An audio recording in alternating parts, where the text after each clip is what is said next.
അനുഗ്രഹിക്കപ്പെട്ട നല്ല സമയത്തിനായി ഞാൻ ദൈവത്തെ സ്തുതിക്കുന്നു, സ്തോത്രം ചെയ്യുന്നു.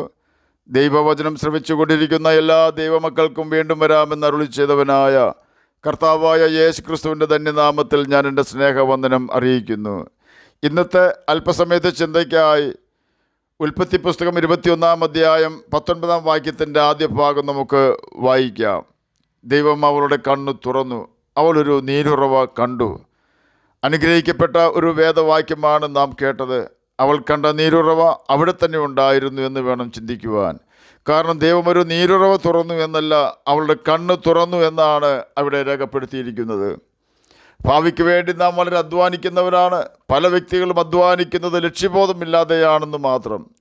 അധ്വാന ഫലം അനാവശ്യ ചിലവിലേക്ക് മാറിപ്പോകുമ്പോൾ വീണ്ടും വീണ്ടും കഠിനാധ്വാനം ചെയ്ത് നിരാശരായിത്തീരുന്നു. ഇതുപോലെ അധ്വാനിച്ച ഒരു സഹോദരിയെക്കുറിച്ച് ലൂക്കോസ് എഴുതിയ സുവിശേഷം 10 അധ്യായം 38 മുതൽ 42 വരെയുള്ള വാക്യങ്ങളിൽ നമുക്ക് കാണുവാൻ കഴിയും. മാർത്തയാണ് ആ സഹോദരി. എന്നാൽ മറ്റൊരു സഹോദരി മറിയയാണ്. മറിയായുടെ കണ്ണ് തുറക്കപ്പെട്ടതാകയാൽ ജീവൻ്റെ ഉറവയായ കർത്താവായ യേശു ക്രിസ്തുവിൻ്റെ പാദപീഠത്തിൽ ഇരുന്ന് വചനം കേട്ടുകൊണ്ടിരുന്നു. യോഹന്നാൻ എഴുതിയ സുവിശേഷം 9 അധ്യായം 30 വാക്യത്തിൽ പിറവിക്കുരുടൻ പറയുകയാണ്, എൻ്റെ കണ്ണു തുറന്നിട്ടും അവൻ എവിടെ നിന്നെന്ന് നിങ്ങൾ അറിയാത്തത് ആശ്ചര്യം. ഈ കുരുടനായിരുന്ന വ്യക്തി അവൻ്റെ കണ്ണു തുറന്നപ്പോൾ യേശു ആരാണെന്ന് മനസ്സിലാക്കി. ഹാഗാറിൻ്റെ കണ്ണ് തുറന്നാണ് ഇരുന്നിരുന്നത്, എന്നിട്ടും നീരുറവ കണ്ടില്ല. എന്നാൽ നീരുറവ കാണുവാൻ തക്കവണ്ണം അവളുടെ കണ്ണ് കർത്താവ് തുറന്നു. എന്തുകൊണ്ടാണ് എന്ന് ചോദിച്ചാൽ, ഹാഗാറിൻ്റെ നിലവിളി കൊണ്ടല്ല, പിന്നെയോ ഹാഗാറിൻ്റെ മകനായ ഇസ്മായേൽ കരയുന്നത് ദൈവം കേട്ടതുകൊണ്ടാണ്. അവിടെ എഴുതിയിരിക്കുന്നത് യഹോവ ബാലൻ്റെ നിലവിളി കേട്ടു എന്നാണ്. ബാലൻ പരിഹാസിയായിരുന്നു എന്നാണ് സാറായുടെ വാക്കിൽ കൂടി നാം കേട്ടിട്ടുള്ളത്. എന്നിട്ടും എന്തുകൊണ്ട് ദൈവം അവൻ്റെ നിലവിളി കേട്ടു എന്ന് ചോദിച്ചാൽ, അത് ഇസ്മായേലിന് വേണ്ടി ദൈവത്തോട് നിലവിളിക്കുന്ന ദൈവത്തിൻ്റെ സ്നേഹിതനായ അബ്രഹാം മൂലമായിരുന്നു അത്.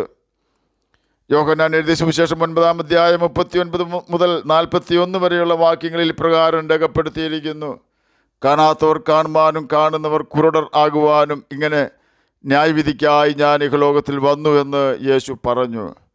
അവനോട് കൂടെയുള്ള ചില പരീശന്മാർ ഇത് കേട്ടിട്ട് ഞങ്ങളും കുരുടരോ എന്ന് ചോദിച്ചു. യേശു അവരോട്, നിങ്ങൾ കുരുടരായിരുന്നുവെങ്കിൽ നിങ്ങൾക്ക് പാപമില്ലായിരുന്നു.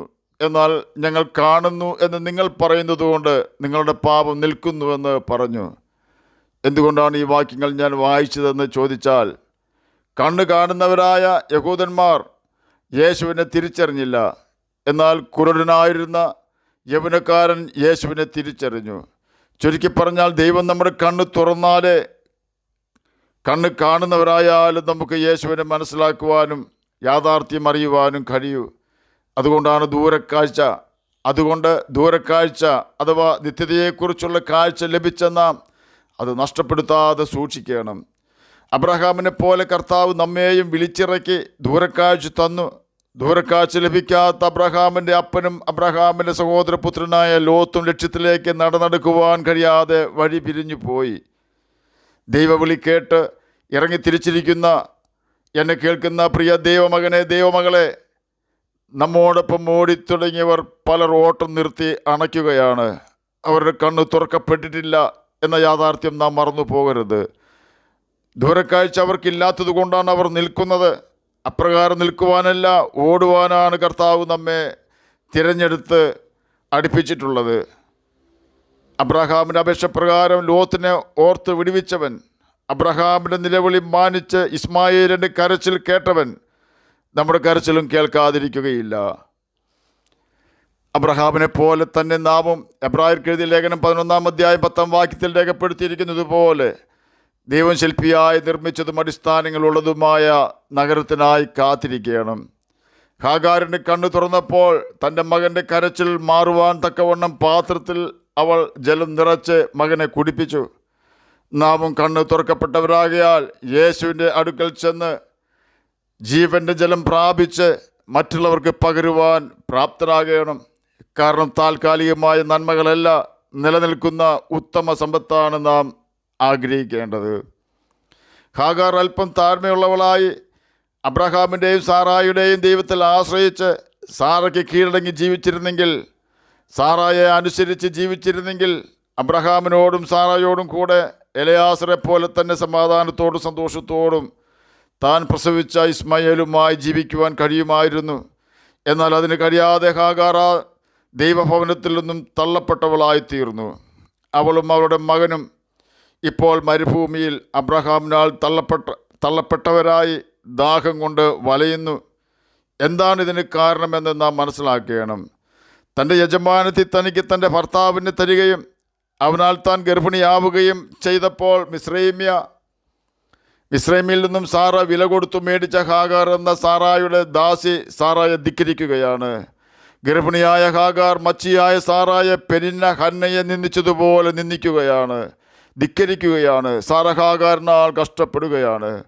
ഒരുപക്ഷെ ചിലരെങ്കിലും പറയും, സാറയ്ക്ക് ഹാഗാറിനോട് അവൾ ഗർഭിണിയായപ്പോൾ അസൂയ കൊണ്ട് ഹാഗാറിനെതിരെ തിരിഞ്ഞതാണെന്ന്. എന്നാൽ അത് തെറ്റായ ചിന്താഗതിയാണെന്ന് സാറായുടെ വാക്കുകളിൽ നിന്നും നമുക്ക് മനസ്സിലാക്കുവാൻ കഴിയും. ഉൽപ്പത്തി പുസ്തകം 16-ാം അധ്യായം 2-3 വാക്യങ്ങളിൽ പ്രകാരം രേഖപ്പെടുത്തിയിരിക്കുന്നു. സാറായി അബ്രഹാമിനോട്, ഞാൻ പ്രസവിക്കാതിരിപ്പാൻ യഹോവ എൻ്റെ ഗർഭം അടച്ചിരിക്കുന്നുവല്ലോ, എൻ്റെ ദാസിയുടെ അടുക്കൽ ചെന്നാലും പക്ഷേ അവളാൽ എനിക്ക് മക്കൾ ലഭിക്കുമെന്ന് പറഞ്ഞു. അബ്രഹാം സാറായിയുടെ വാക്ക് അനുസരിച്ചു. അബ്രഹാമിൻ്റെ ഭാര്യയായ സാറായി മിസ്രൈമദാസിയായ ഹാഗാരിനെ തൻ്റെ ഭർത്താവായ അബ്രഹാമിന് ഭാര്യയായി കൊടുത്തു. നാം കേട്ട വാക്യങ്ങളിൽ സാറായിയാണ് ഹാഗാരിനെ അബ്രഹാമിന് കൊടുത്തത്. തൻ്റെ ഭർത്താവിൻ്റെ ഒരു കുഞ്ഞിനെ ഹാഗാരിൽ കൂടിയാണെങ്കിലും തനിക്ക് ലഭിക്കുമല്ലോ എന്നോർത്തിട്ടാണ് അപ്രകാരം ചെയ്തത്. അങ്ങനെ തൻ്റെ ഭർത്താവിന് താൻ കൊടുത്ത തൻ്റെ ദാസി ഗർഭിണിയാകുമ്പോൾ ഹാഗാരിനോട് അസൂയ തോന്നേണ്ട കാര്യമില്ലല്ലോ. അനേക ദാസന്മാർ അബ്രഹാമിൻ്റെ വീട്ടിലുണ്ട്. 318 അഭ്യാസികൾ അബ്രഹാമിൻ്റെ വീട്ടിൽ താമസിക്കുന്ന ദാസന്മാരുടെ മക്കളാണ് എന്ന് നാം ഓർക്കണം. എലയാസർ കാര്യസ്ഥനായ അബ്രഹാമിനുണ്ട്. ഏറ്റവും കുറഞ്ഞത് 500ഓളം ആളുകൾ മക്കളില്ലാത്ത അബ്രഹാമിൻ്റെ വീട്ടിലുണ്ട്. അനേകം കന്നുകാലിക്കൂട്ടങ്ങൾ ബഹുസമ്പന്നനായ അബ്രഹാമിനുണ്ട്. അവരെല്ലാവരും അബ്രഹാമിനെയും സാറായെയും അനുസരിക്കുന്നവരായിരുന്നു. അവരാരും അബ്രഹാമിൻ്റെ മക്കൾ അല്ലായിരുന്നു. എന്നിട്ടും അബ്രഹാമിനോടും സാറായിയോടും ഒപ്പം സന്തോഷത്തോടെ അബ്രഹാമിൻ്റെ ദൈവഭവനത്തിൽ ഒരുമിച്ച് താമസിച്ചു. അബ്രഹാം ദൈവത്തിൻ്റെ സ്നേഹിതനും ദൈവത്തെ അനുസരിക്കുന്നവനും ആയിരുന്നതിനാലാണ് അബ്രഹാമിൻ്റെ ഭവനത്തെ ദൈവഭവനമെന്ന് ഞാൻ പറഞ്ഞത്. അതെ, ഇപ്പോൾ അനേകർ അബ്രഹാമിൻ്റെ തണലിൽ സന്തോഷിക്കുമ്പോൾ അബ്രഹാമിൻ്റെ മകനും അവൻ്റെ അമ്മയും മരുഭൂമിയിൽ വെള്ളത്തിനു വേണ്ടി ദാഹിക്കുന്നു. ഇന്ന് നാം ദൈവഭവനത്തിലാണ് ജീവിക്കുന്നത്. ഭൂമിയിൽ താമസിക്കുന്ന ഏതൊരു വ്യക്തിക്കും ദൈവം മുഖം നോക്കാതെ നന്മകൾ തരുന്നു. വെയിലും മഴയും ധാന്യവും വസ്തുക്കളും മക്കളും നിലങ്ങളും സകലവിധ സമ്പത്തും ആശ്വാസവും രോഗസൗഖ്യവും സമാധാനവും സന്തോഷവും എന്നു വേണ്ട സകല സൗഭാഗ്യങ്ങളും സ്വർഗത്തിലെ ദൈവത്തിൽ നിന്നും തൻ്റെ സൃഷ്ടികളായ ഭൂമിയിലെ മനുഷ്യർക്ക് ദൈവം നൽകി തന്നുകൊണ്ടിരിക്കുന്നു. അനേകർ തങ്ങളാണ് അപ്പൻ എന്ന് അവകാശപ്പെടുന്നുണ്ടെങ്കിലും സകല മനുഷ്യരെയും സ്വർഗത്തിലെ ഏക ദൈവമാണ് സൃഷ്ടിച്ചത് എന്ന് സകല മനുഷ്യരെയും ഒന്ന് ശ്രദ്ധിച്ചാൽ നമുക്ക് മനസ്സിലാക്കുവാൻ കഴിയും. എല്ലാ മനുഷ്യർക്കും 2 കൈയുണ്ട്, മൂക്കുണ്ട്, നാക്ക്, കണ്ണ്, തല, ഷേപ്പ് എല്ലാം ഒരുപോലെ വ്യത്യസ്ത മുഖഛായയിൽ ദൈവം സൃഷ്ടിച്ചിരിക്കുന്നു. പല അപ്പനാണ് മനുഷ്യരെ സൃഷ്ടിച്ചതെങ്കിൽ ഇതുപോലെ സംഭവിക്കുകയില്ലല്ലോ. മനുഷ്യർക്ക് ഭൂമിയിൽ അപ്പനും അമ്മയുമുണ്ട്. ആ കാര്യമല്ല ഞാൻ പറഞ്ഞത്. മനുഷ്യർക്ക് ജീവൻ നൽകുന്നവനായ സൃഷ്ടാവിനെ കുറിച്ചാണ് ഞാൻ സംസാരിച്ചത്.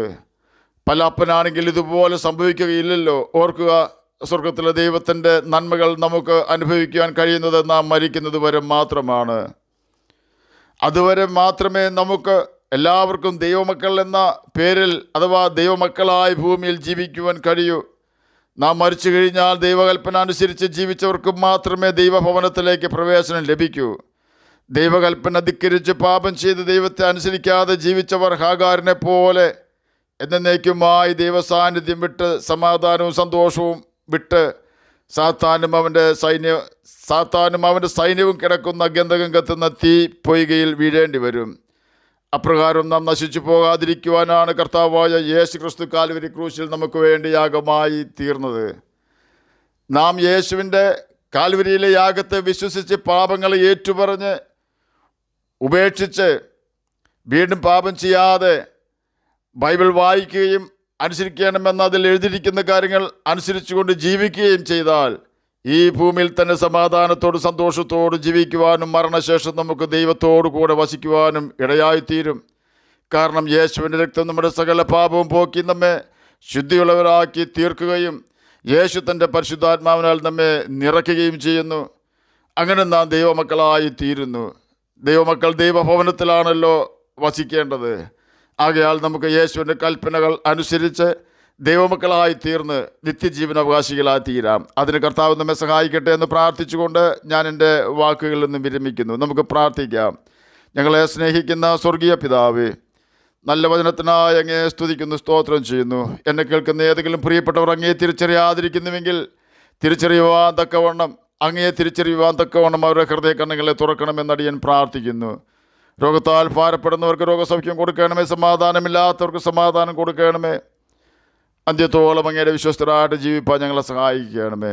പ്രാർത്ഥന കേട്ടതിനായി സ്തോത്രം. യേശുവിൻ്റെ നാമത്തിൽ തന്നെ ആമേൻ. കർത്താവ് എല്ലാവരെയും അനുഗ്രഹിക്കട്ടെ. സ്തോത്രം.